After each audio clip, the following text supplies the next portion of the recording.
بسم اللہ الرحمن الرحیم۔ پیارے بچوں، سبق ہم پڑھ رہے تھے حجر اسود کی کہانی۔ تو جتنا سبق ہم پڑھ چکے ہیں آج ہم اس سے آگے پڑھیں گے۔ اگلے روز خانہ کعبہ کے صحن میں سب سے پہلے ہمارے پیارے نبی حضرت محمد صلی اللہ علیہ وآلہ وسلم پہنچے۔ تب آپ صلی اللہ علیہ وآلہ وسلم کی عمر مبارک 35 برس تھی۔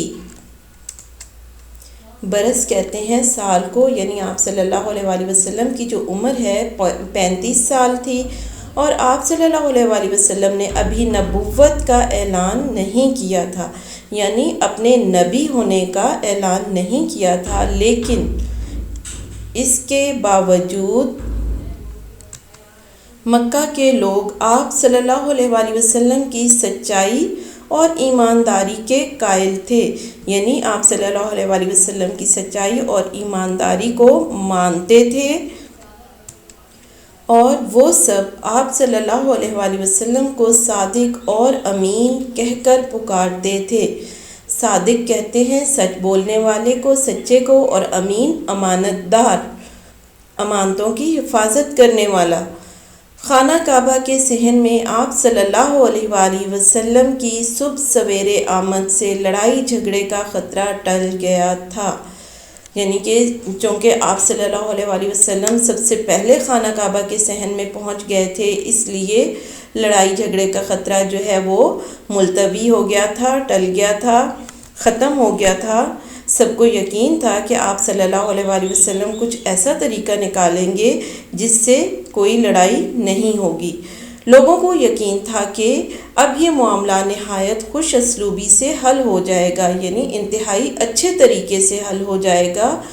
آپ صلی اللہ علیہ وآلہ وسلم نے ایک چادر منگوائی، حجر اسود کو اپنے دستے مبارک سے اٹھایا اور چادر پر رکھ دیا، یعنی آپ صلی اللہ علیہ وآلہ وسلم نے کیا حکمت عملی اختیار کی کہ ایک چادر منگوائی اور اپنے دستے مبارک سے، دست کہتے ہیں ہاتھ کو، مبارک متبرک پاکیزہ، اپنے مبارک ہاتھوں سے پتھر کو اٹھایا اور چادر پر رکھ دیا۔ آپ صلی اللہ علیہ وآلہ وسلم نے ہر قبیلے کا ایک ایک نمائندہ لیا۔ نمائندہ اس شخص کو کہتے ہیں جو پورے قبیلے کی طرف سے نمائندگی کر رہا ہوتا ہے، سامنے آتا ہے، بات چیت کرتا ہے، اور تمام نمائندوں سے فرمایا، یعنی ہر قبیلے کا ایک ایک نمائندہ تھا، تو تمام نمائندوں سے فرمایا کہ وہ چادر کے کونے تھام کر چادر کو اوپر اٹھائیں۔ جب چادر اس مقام تک پہنچ گئی جہاں حجر اسود کو نصب کیا جانا تھا، یعنی جس دیوار میں، جس جگہ پہ حجر اسود کو لگایا جانا تھا، جب چادر وہاں تک پہنچ گئی تب آپ صلی اللہ علیہ وآلہ وسلم نے حجر اسود کو اپنے دستے مبارک میں لیا اور کعبہ کی دیوار میں لگا دیا۔ حجر اسود آج تک اسی مقام پر نصب ہے اور ہمارے نبی صلی اللہ علیہ وآلہ وسلم کی حکمت کا منہ بولتا ثبوت ہے۔ حکمت کہتے ہیں دانائی کو، سمجھداری کو۔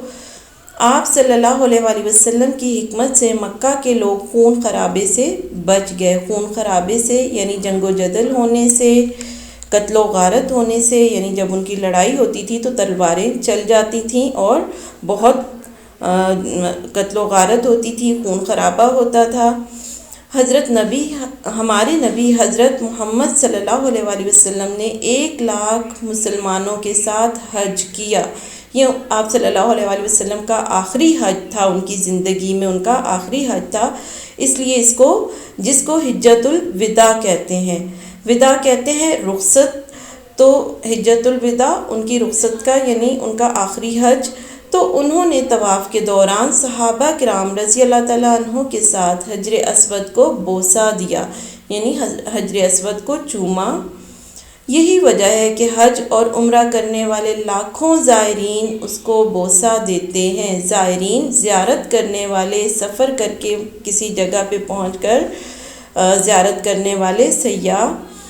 اب تک اربوں مسلمان جنت کے اس پتھر کو بوسہ دے چکے ہیں، اور سنت رسول صلی اللہ علیہ وآلہ وسلم کی پیروی کا یہ سلسلہ انشاءاللہ قیامت تک جاری رہے گا۔